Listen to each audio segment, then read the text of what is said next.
A 15-year-old girl walks into a biker bar at noon asking for help. He follows me everywhere. The chatter stops, the music fades, and when they leave, they see exactly what she means. A car circling the block like a predator waiting for the right moment. But it's not just about one girl. It's about a pattern no one wanted to see, one that doesn't threaten only her.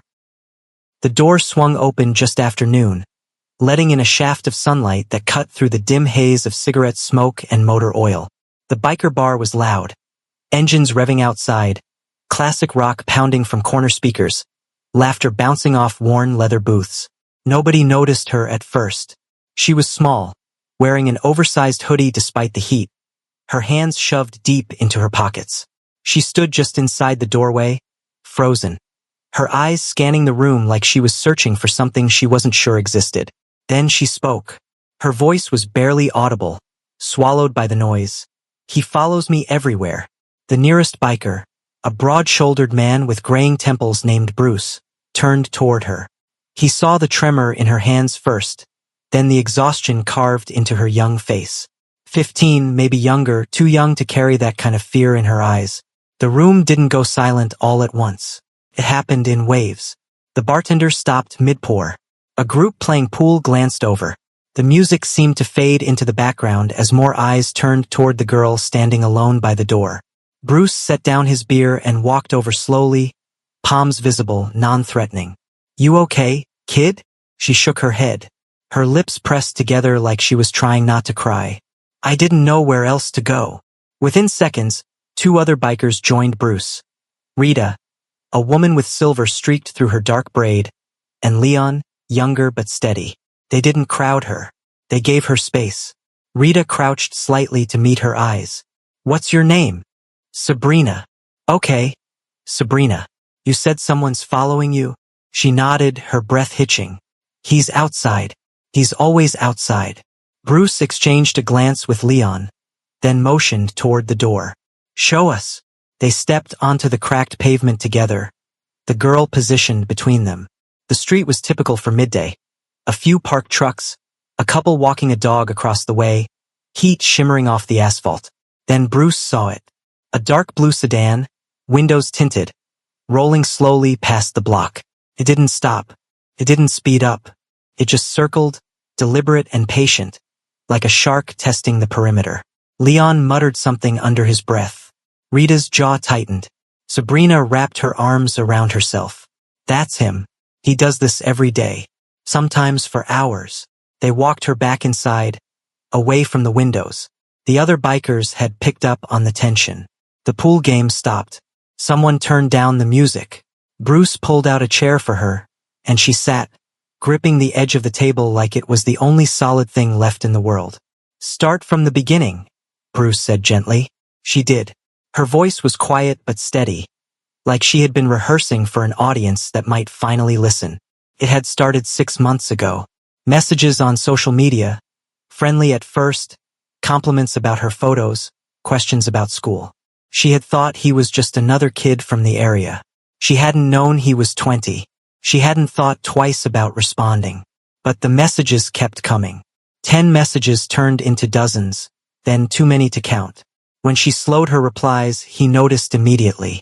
He would ask why she was ignoring him, say he just wanted to talk, make her feel guilty for needing space. She tried to explain she was busy, that she didn't want to chat anymore. He didn't listen. He started showing up, outside her school, near the bus stop, at the corner store 3 blocks from her house. Always watching, always waiting. She blocked him. That was when it got worse. He created new accounts. He followed her mom's car. He sent messages through friends, through people she barely knew, asking them to tell her to just talk to him. When she finally told her mom, they went to the police together. Twice. The first time, the officer took notes and said they would look into it. Nothing happened. The second time, they filed for a restraining order. It was approved, then dismissed 2 weeks later due to what the clerk called an administrative error. Sabrina's voice cracked. "I found out why. His dad is someone important. He donates to campaigns or something. Everyone knows his name." Rita leaned back in her chair, her expression dark. "Let me guess. Suddenly nobody can help you." Sabrina nodded. They told me to change my routine, to be more careful. Like it's my fault he wouldn't leave me alone. Bruce stared at the table, his hands clenched. Something about this felt familiar, too familiar. Then it hit him. The blue sedan. The pattern. The same excuses from authorities. He had seen this before. His sister, Kate. She had been 16 when it happened. Different guy, same family. The same untouchable name. The same cycle of messages, appearances, complaints that went nowhere.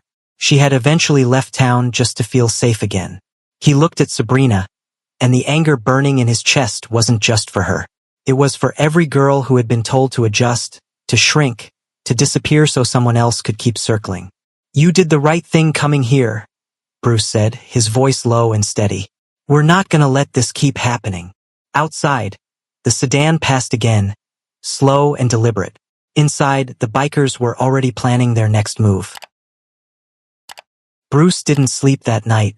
He sat on the edge of his bed, phone in hand, staring at his sister's contact for 20 minutes before finally pressing call. It rang 4 times before Kate answered, her voice thick with sleep. Bruce? It's 2 a.m. I know. I'm sorry, but I need to tell you something. Fabric shifted on the other end. The silence that followed was wide awake. What happened? He told her everything. The girl in the bar, the circling sedan, the dismissed restraining order, the name that had made everything click into place. When he finished, the silence stretched so long he thought the call had dropped. Kate. Her voice came back tight, controlled. Same family. Yeah. Same tactics. Exactly the same. Her exhale came slow and controlled, the sound of someone holding themselves together by force of will. Give me an hour. She hung up before he could respond. Kate called back before the hour was up. Her voice had shifted from shaken to sharp, the investigative journalist fully awake. I've been searching archives. There are gaps everywhere, complaints filed. Then nothing. No follow-up reports, no court dates, just dead ends. Can you find out how many? I'm already on it. But Bruce, if I dig into this, it's gonna get ugly. For everyone. Good, he said. It should.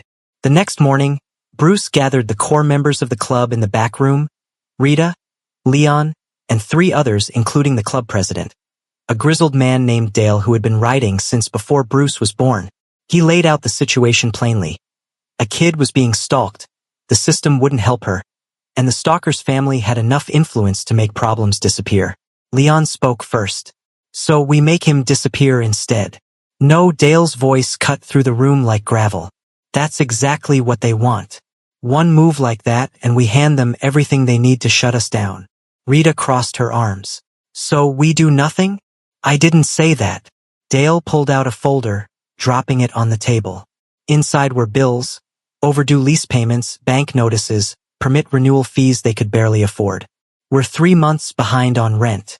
The landlord's already looking for an excuse to sell this place to developers.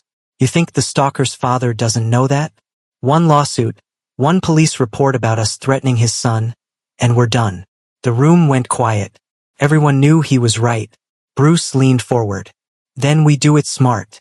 My sister's already pulling records. If there's a pattern, she'll find it. And then what? Leon asked. We write a strongly worded letter? We document everything, Bruce said. Every time he shows up, every time that car circles the block. We build a case so solid they can't ignore it. Dale nodded slowly. We also need someone inside the system who gives a damn. Rita knew someone. Detective Laura Brennan, a 15-year veteran who had earned a reputation for being difficult. Not because she was incompetent, but because she refused to let cases die quietly when political pressure rolled in. Rita had worked with her years ago on a domestic violence case that had almost gotten buried. Brennan had pushed it through anyway. They met her 2 days later at a diner on the edge of town. Brennan was in her mid-40s, gray streaks in her pulled-back hair, eyes that had seen too many compromises. She listened to the whole story without interrupting, occasionally jotting notes on a small pad. When they finished, she set down her pen. You're asking me to go after someone whose father plays golf with the chief. We're asking you to do your job, Bruce said. Brennan's mouth twitched. Not quite a smile, but close. I've tried twice before with cases connected to that family. Both times, evidence went missing or witnesses recanted. Once, my own report was rewritten before it reached my lieutenant. So you're saying no? I'm saying yes, but you need to understand what you're walking into. If we do this, we do it perfectly. No confrontations and threats. Everything logged, time-stamped, recorded. One mistake and it all collapses. Bruce extended his hand. Deal. Meanwhile, 2 states away, Kate worked through the night in her cramped apartment, surrounded by printouts and open browser tabs. She found the first case buried in a local news archive from 8 years earlier. A girl had reported harassment by a young man whose family's lawyers made the story vanish within a week. Then another 5 years ago. Then another. For other girls, all barely old enough to drive. All describing the same pattern. Friendly messages that became obsessive physical surveillance, complaints that stalled in bureaucratic limbo. She reached out to each of them through careful, respectful messages. 2 didn't respond. 1 blocked her immediately. But the 4th, a woman named Sophia, replied within an hour. They talked until Sophia's voice went hoarse. Sophia's voice shook as she described what had happened when she was 16. How his messages had made her feel special at first, then trapped. How he would wait outside her dance classes, claiming it was coincidence. How her parents had hired a lawyer, only to be told quietly that pursuing the case would bring unwanted attention to their family. The unspoken threat had been clear. His family could make their lives difficult in ways that had nothing to do with courtrooms. I left for college and never came back, Sophia said. I rebuilt my whole life somewhere he'd never find me. And now you're telling me he's doing it again. Yes, Kate said softly. To a 15-year-old. There was a long pause. Then Sophia's voice hardened. What do you need from me? Your story. On the record. You'll use my name? Only if you're comfortable. But it's stronger if I can. Another pause. Use it. I'm tired of hiding. Back in town, the bikers began their watch. They rotated shifts, keeping eyes on Sabrina's school, her route home, the places the sedan had been spotted. Leon captured video of it circling her block, loop after loop, like a shark testing the cage. Rita photographed the license plate repeatedly, building a timeline. The stalker noticed. He started changing tactics, parking farther away, using different vehicles, showing up at irregular times. But he didn't stop. If anything, being watched seemed to embolden him. One afternoon, he parked directly across from Sabrina's school and waited, windows down, making sure she saw him. She froze on the steps, her friends pulling her back inside. A teacher called the police. By the time they arrived, he was gone. The incident report listed it as a non-emergency observation. Detective Brennan added it to her growing file anyway. Sabrina stopped eating lunch at school. She told her mom she wasn't hungry, but the truth was she couldn't stomach food when she knew he might be outside, watching, waiting for her to walk past those windows. Her grades slipped. Her friends stopped texting as much. Not because they didn't care, but because she had pulled so far into herself there was barely anything left to reach. Her mother, Carol, worked double shifts at the hospital. She was a nurse, exhausted most days, surviving on coffee and sheer will. For weeks, Carol believed what she wanted to believe, that this was adolescent anxiety, something Sabrina would outgrow. Then she came home early and found Sabrina curled on the floor, a chair braced against the door. Reality hit like cold water. Baby, what is this? Carol's voice cracked as she knelt beside her daughter. Sabrina woke disoriented, eyes wide with panic before she recognized her mother. I didn't hear you come in. Why is there a chair against your door? Sabrina didn't answer. Carol already knew. Saw it in the hollow spaces behind her daughter's eyes. The way fear had settled in so deep it had become background noise. The next morning, Carol stormed into the school administration office, demanding answers. The vice principal greeted her with the kind of smile administrators perfected over decades, listened politely, and offered the same tired script. We take these concerns seriously, but we can't control what happens off school property. We've advised Sabrina to vary her routine, perhaps leave at different times, use different exits. Carol's hands shook. You're telling my 15-year-old daughter to sneak out of school like she's the one doing something wrong? We're suggesting practical safety measures. He's the danger, not her schedule. The vice principal adjusted his glasses. Mrs. Butcher, we understand your frustration, but without concrete evidence of a direct threat on school grounds, our hands are tied.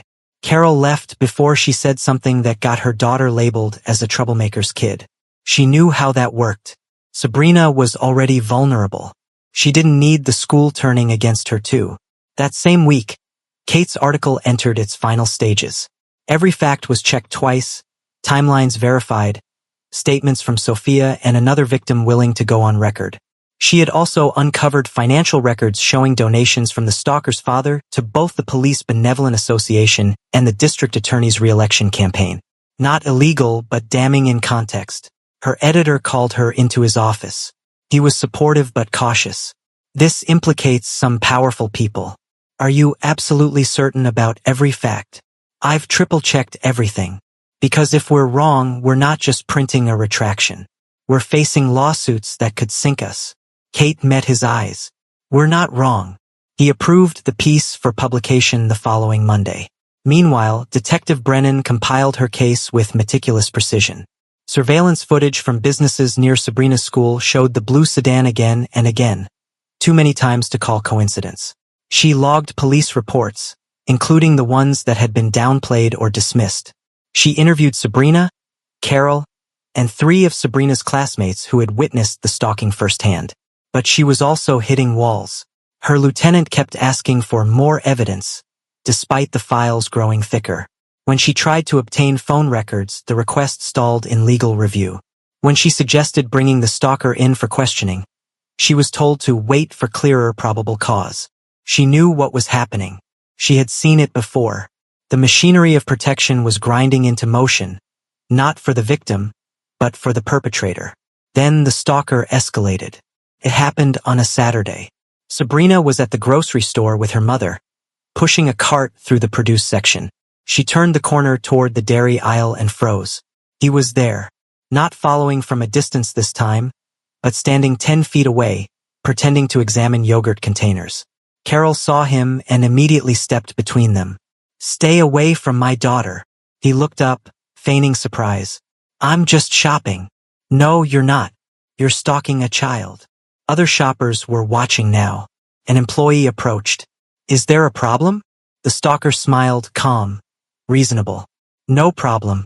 Just a misunderstanding." He put the yogurt back and walked away, hands in his pockets, completely unbothered. Carol called the police. They arrived 30 minutes later, took a statement, and told her the same thing they always did. Without a direct threat, there was nothing they could do.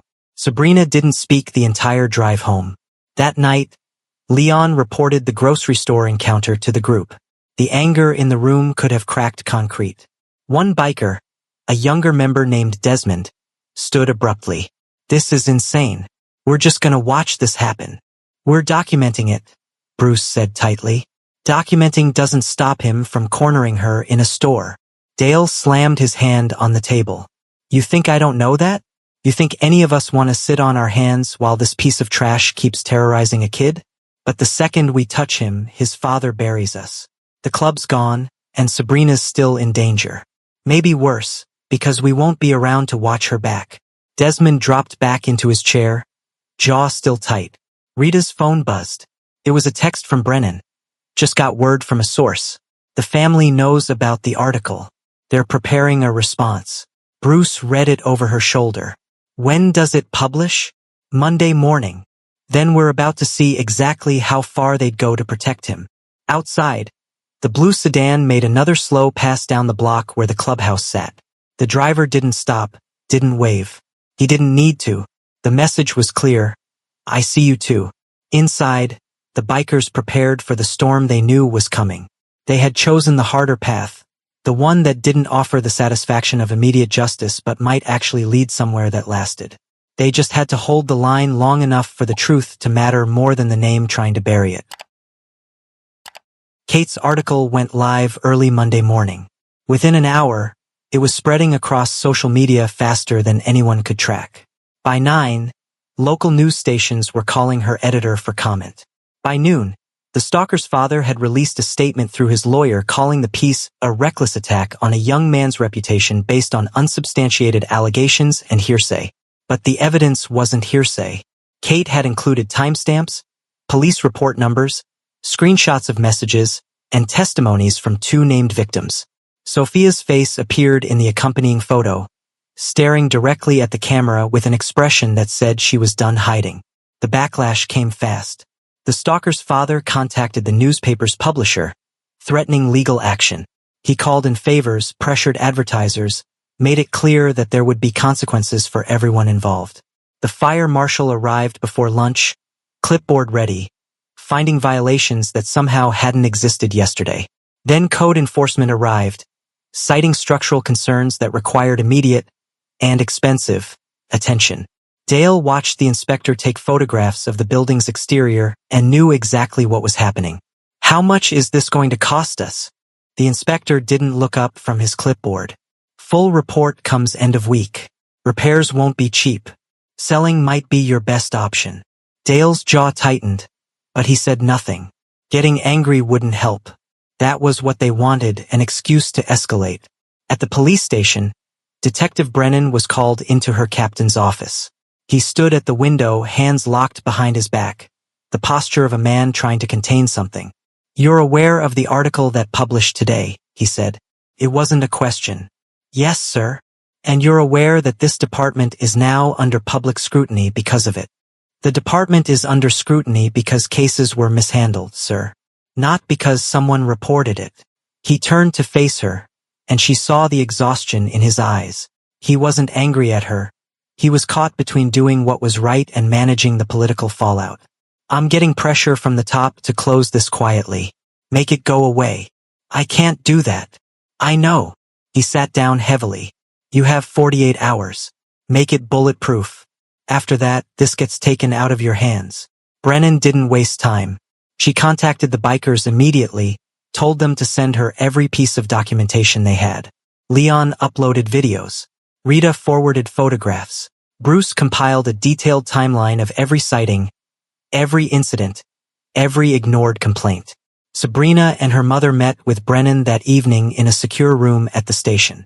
Carol held her daughter's hand as Sabrina walked through the entire ordeal again, this time with a recording running. She described the messages, the fear, the grocery store encounter, the nights she couldn't sleep. Her voice shook but held. When she finished, Brennan leaned forward. "You've been incredibly brave. I need you to stay brave a little longer."